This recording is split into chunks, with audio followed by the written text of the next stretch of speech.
कर्ण को श्राप क्यों दिया परशुराम जी ने? और ये प्रश्न इस यात्रा में आप कर रहे हैं, हम लोग रुके हुए हैं, और आप ये भी कह रहे हैं कि शास्त्र संवत प्रश्न है पर इसका शास्त्र संवत उत्तर ना हो। आपका क्या अनुभव कहता है कि परशुराम जैसे ऋषि इस तरह का श्राप क्यों दे दिया उन्होंने? एक आध लपड़ भी मार सकते थे, कर्ण को भगा सकते थे। यार देखो, हम लोग बैठे हैं, बड़ी लंबी यात्रा में जा रहे हैं, चाय पी रहे हैं, अचानक आपने जब ये प्रश्न किया तो मुझे एक कथा याद आ गई।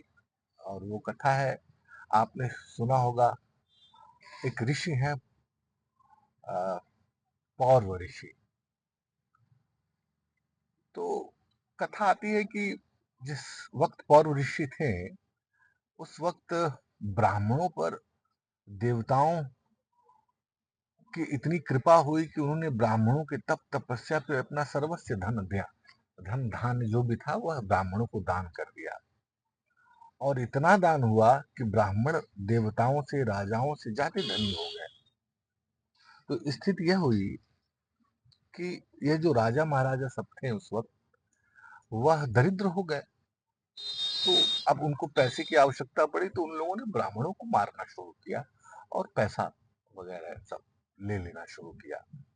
उसी में एक कथा आती है कि जो पौरव ऋषि थे, वो अपने बच्चे को बचाने के लिए अपने जांघों के बीच में छोटे से बच्चे को छिपा लेते हैं। और वही जब बड़ा होता है तो जमदग्नि ऋषि के नाम से हम लोग जानते हैं उनको। वह जमदग्नि जो ऋषि थे उनकी भी हत्या हो जाती है और उनके पुत्र हैं परशुराम।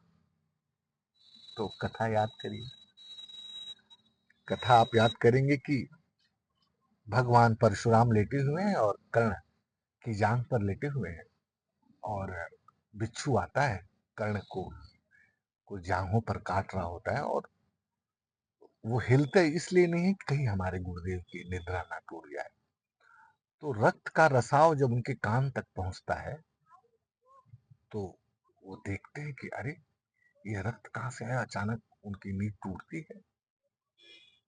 मुझे लगता है कि यह जो श्राप दिया कि जाओ तुम्हारी स्मृति, मूल रणभूमि में तुम अपनी स्मृति को खो दोगे, तो यह मामला सिर्फ इतना था कि उनको यह स्मृति, उनके जिसे कहते हैं ना कि देह स्मृति, तंत्र में एक बात कही जाती है कि जल की स्मृति जो होती है, देह में 70% जल है, तो जल की स्मृति ट्रैवल करती है। उसको भगवान बुद्ध ने भी कहा है कि हम लोग चित्त और स्मृति, आत्मा की उत्पत्ति नहीं होती, चित्त और स्मृति दूसरे ढंग से एक नया जीव, नया शरीर धारण करती है। और ये अनुभव की भी बात है।